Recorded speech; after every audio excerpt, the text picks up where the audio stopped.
6e semaine d'occupation, le 51e jour d'occupation du théâtre de l'Odéon.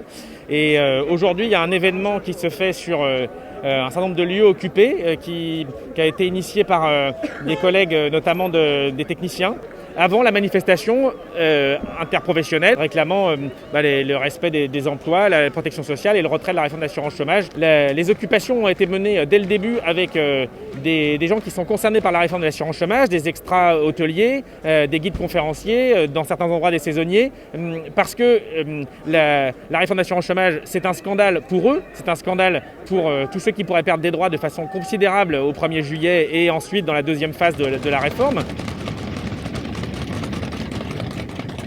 Moi, par exemple, aujourd'hui, j'ai perdu mes droits parce que j'ai fini une formation. Après la formation, le Covid est arrivé. Quand j'ai voulu recharger mes droits, il me manquait 100 heures. La nouvelle réforme, elle va me mettre au rang des SDF parce que un revenu en moyenne à 30 € par jour, qu'est-ce que vous pouvez faire avec un revenu de 30 € par jour ? Donc peut-être on va sortir, je vais demander à tout le monde de sortir pas de la place, mais en tout cas de là où il y a les flycases. Moi je suis intermittente, donc à la fin du mois d'août, si j'ai pas renouvelé mes heures, je me retrouverai au RSA. Donc je cherche des petits boulots par-ci par-là pour essayer de finaliser mes heures. Là, moi je suis sur l'occupation de l'Odéon depuis 1 mois et demi et c'est vrai que ça fait quelques temps là, qu'on prépare cette journée qui nous paraît très importante parce que c'est une grosse journée de mobilisation nationale et interprofessionnelle. C'est-à-dire que là c'est initié, mais un peu comme ce qu'on fait à l'Odéon, c'est initié par le secteur de la culture mais avec une ouverture vraiment sur toute l'interpro.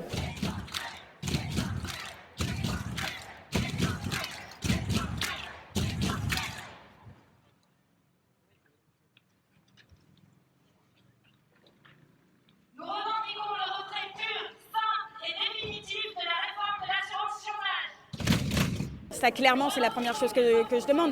Mais je demande également des droits pour toutes et tous, parce qu'il y a énormément de personnes qui rentrent même pas dans les cases pour avoir des droits. Et que dans cette crise sanitaire, on sait très bien qu'il va y avoir de plus en plus de personnes qui vont commencer à crever de faim, tout simplement.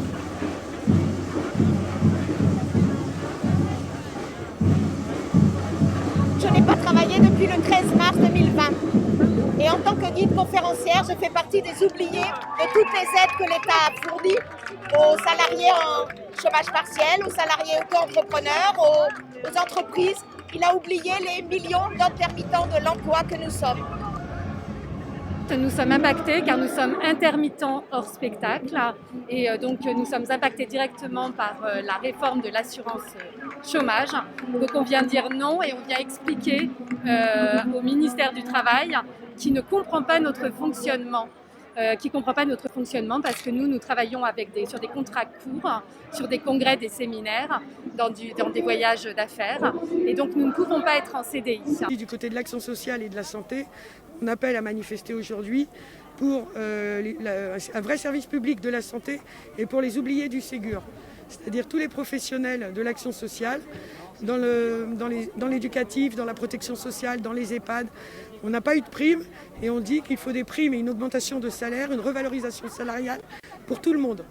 Je pense qu'en vérité, face à ce gouvernement, on a un certain nombre de revendications communes à l'ensemble des secteurs et regrouper les forces, ça devient essentiel si on veut se défendre. Les licenciements, les suppressions de postes, la destruction des droits des salariés, en fait ça on le partage avec tous les corps de métier et que vu le rouleau compresseur qu'on a en face de nous, c'est en regroupant les forces qu'on va être capable de se défendre.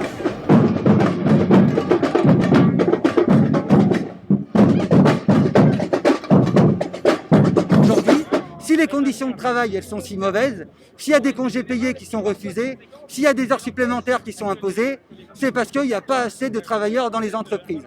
Voilà, là, il y a encore des études qui montrent qu'il y a un travailleur sur 2 qui se dirait potentiellement atteint d'un burn-out. Voilà, faut de l'emploi.